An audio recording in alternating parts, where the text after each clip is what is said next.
नमस्कार दोस्तों, स्वागत है आपका हमारे चैनल पर। आज हम बात करने वाले हैं एक ऐसे विषय पर जो हमेशा लोगों के मन में सवाल पैदा करता है। आखिर श्री कृष्ण की कितनी पत्नियां थी? क्या सच में उनकी 16,108 पत्नियां थी या इसके पीछे कोई गहरी आध्यात्मिक कहानी छुपी है? आज हम आपको पूरी कहानी बताएंगे, वो भी बिल्कुल आसान और दिलचस्प अंदाज में। तो वीडियो का अंत तक ज़रूर देखिए। श्री कृष्ण की मुख्य 8 पत्नियां। दोस्तों, सबसे पहले आपको ये जानना ज़रूरी होगा कि श्री कृष्ण की 8 प्रमुख पत्नियां थी जिन्हें अष्टभार्या कहा जाता है। इनके नाम हैं रुक्मिणी, सत्यभामा, जावंती, कालिंदी, मित्रविंदा, नागरजिती, भद्रा, लक्ष्मणा। अब जरा इनकी कहानी भी संक्षेप में समझ लीजिए। रुक्मिणी, सच्चे प्रेम की मिसाल। रुक्मिणी जी श्री कृष्ण की पहली और सबसे प्रमुख पत्नी थी। उन्होंने श्री कृष्ण को दिल से अपना पति माना था और जब उनके भाई ने उनकी शादी कहीं और तय कर दी तो उन्होंने श्री कृष्ण को पत्र भेजा। फिर क्या हुआ? श्री कृष्ण आए और रुक्मिणी जी का हरण करके उनसे विवाह कर लिया। ये प्रेम और विश्वास की सबसे सुंदर कहानी मानी जाती है। सत्यभामा, आत्मविश्वास और शक्ति की प्रतीक। सत्यभामा जी बहुत साहसी और आत्मविश्वासी थी। उन्होंने भगवान कृष्ण से बहुत प्रेम था और वे हमेशा उनके साथ खड़ी रहती थी। जावंती, तप और भक्ति की कहानी।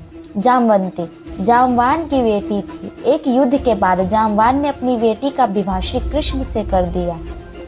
कालिंदी, तपस्विनी राजकुमारी। कालिंदी जी ने भगवान विष्णु को पति के रूप में पाने के लिए कठोर तप किया था। श्री कृष्ण ने उनकी तपस्या से प्रसन्न होकर उनसे विवाह किया। बाकी पत्नियां मित्रविंदा, सत्या, भद्रा और लक्ष्मणा, ये सभी राजकुमारियां थीं और इनसे भी श्री कृष्ण का विवाह अलग अलग परिस्थितियों में हुआ। अब सबसे बड़ा सवाल, 16,100 पत्नियां कैसे? अब आता है सबसे चर्चित और रहस्यमयी हिस्सा। कहा जाता है कि श्री कृष्ण की कुल 16,108 पत्नियां थीं। तो क्या ये सच है? हाँ, लेकिन इसके पीछे बहुत गहरी कहानी है। नरकासुर की कैद में 16,100 कन्याएं। एक राक्षस था नरकासुर। उसने 16,100 राजकुमारियों को बंदी बना रखा था।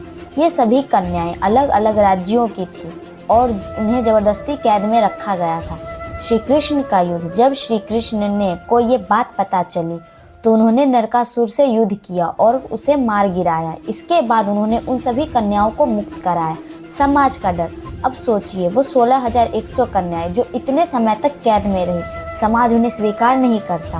उन्होंने श्री कृष्ण से कहा, अब हमें कोई अपनाएगा नहीं, आप ही हमें स्वीकार करें। भगवान का करुणा भाव। श्री कृष्ण ने उनकी पीड़ा को समझा और उन सभी से विवाह कर लिया। लेकिन ध्यान देने वाली बात ये है कि यह विवाह भौतिक नहीं बल्कि सामाजिक और आध्यात्मिक सुरक्षा के लिए था।